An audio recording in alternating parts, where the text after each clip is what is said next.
Assalamualaikum warahmatullahi wabarakatuh. Hari ini kita akan membahas Kemenpan RB nomor 651 tahun 2023 tentang nilai ambang batas seleksi kompetensi dasar pengadaan pegawai negeri sipil tahun anggaran 2023. Baik, langsung saja kita melihat sebenarnya berapa nilai ambang batas seleksi kompetensi dasar tahun 2023. Oke.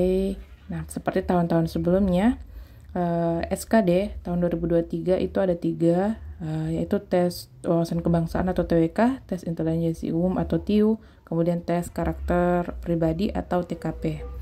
Nah, materi SKD yang pertama TWK bertujuan untuk menilai penguasaan pengetahuan dan kemampuan mengimplementasikan. Yang pertama adalah nasionalisme, yaitu untuk mewujudkan kepentingan nasional melalui cita-cita dan tujuan yang sama dan tetap mempertahankan identitas nasional.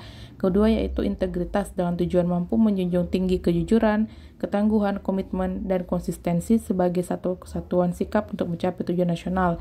Yang ketiga adalah bela negara, untuk berperan aktif dalam mempertahankan eksistensi negara.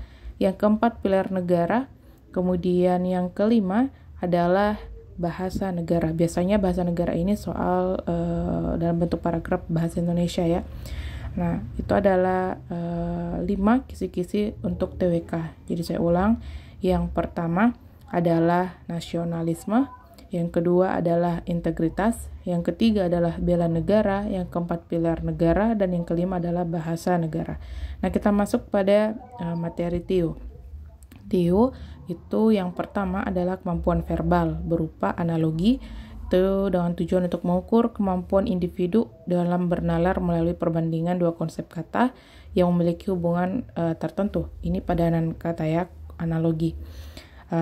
Kemudian yang kedua adalah silogisme, yaitu dengan tujuan mengukur kemampuan individu untuk menarik kesimpulan dari dua pernyataan yang diberikan. Yang ketiga adalah analitis, bagian C, yaitu untuk mengukur kemampuan individu dalam menganalisis informasi yang diberikan dan menarik kesimpulan. Yang kedua adalah kemampuan numerik.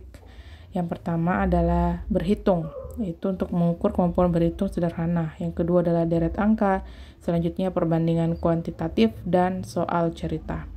Nah, jadi saya ulangi, kemampuan verbal itu analogi, silogisme, dan analitis. Kemudian kemampuan numerik, berhitung, deret angka, perbandingan kuantitatif, dan soal cerita. Nah, kita masuk ke bagian 3 TIU, yaitu kemampuan figural. Itu yang pertama analogi dengan tujuan mengukur kemampuan individu dalam bernalar, dalam melalui perbandingan dua gambar. Kemudian ketidaksamaan, kemudian ada serial. Nah, jadi kita ulang untuk kemampuan figural, itu yang pertama ada analogi, ketidaksamaan, dan serial. Nah, sekarang kita masuk di TKP.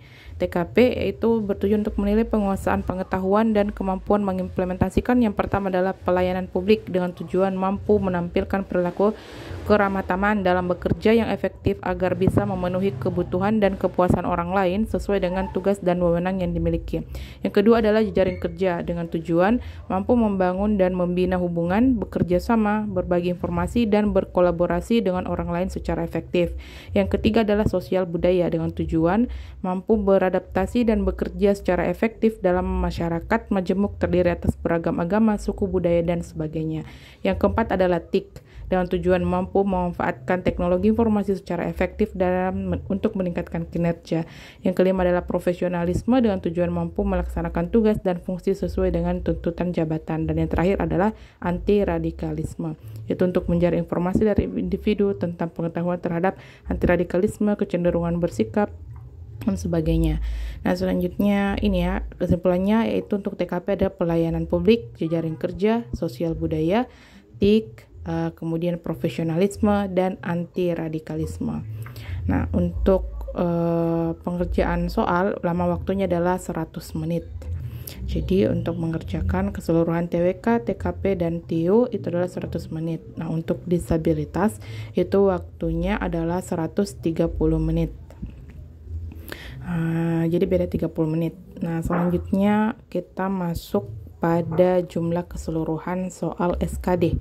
Nah, yaitu jumlahnya adalah 110 dengan pembagian TWK jumlahnya 30 soal, kemudian TIU sebanyak 35 butir soal, kemudian TKP sebanyak 45 butir soal. Selanjutnya kita melihat pembobotan nilai untuk materi soal SKD, yaitu untuk TIU dan TWK bobot jawaban benar adalah 5 dan salah itu bernilai 0. Untuk TKP jawaban yang bernilai paling rendah adalah 1 dan yang paling tinggi adalah 5. Jadi jangan ada soal yang 0. Nah, sekarang nilai kumulatif, nilai maksimum dari keseluruhan yaitu 550. Dengan TWK skor tertinggi adalah 150, TIU skor tertinggi adalah 175 dan TKP skor tertinggi adalah 225. Selanjutnya kita melihat nilai ambang batas sebagaimana tadi yang disebutkan jumlah soalnya dan jumlah skor maksimum. Nilai ambang batas untuk TWK adalah 65, passing grade-nya adalah 65, TIU adalah 80 dan TKP adalah 166. Oke, sepertinya itu saja untuk Kemenpan RB tentang nilai ambang batas. Nah, kita lihat kesimpulan materi supaya mampu memudahkan kita dalam mempelajari. Yang pertama untuk TWK itu ada 5 kisi-kisinya. Yang pertama adalah nasionalisme, integritas, yang kedua bela negara, yang ketiga, yang keempat pilar negara, dan yang kelima adalah bahasa negara. Untuk TIU ada 3, yaitu kemampuan verbal, analogi, silogisme, dan analitis. Kemudian kemampuan numerik, yaitu berhitung, deret angka, perbandingan kuantitatif, dan soal cerita. Dan yang terakhir adalah kemampuan figural, yaitu analogi, ketidaksamaan, dan serial.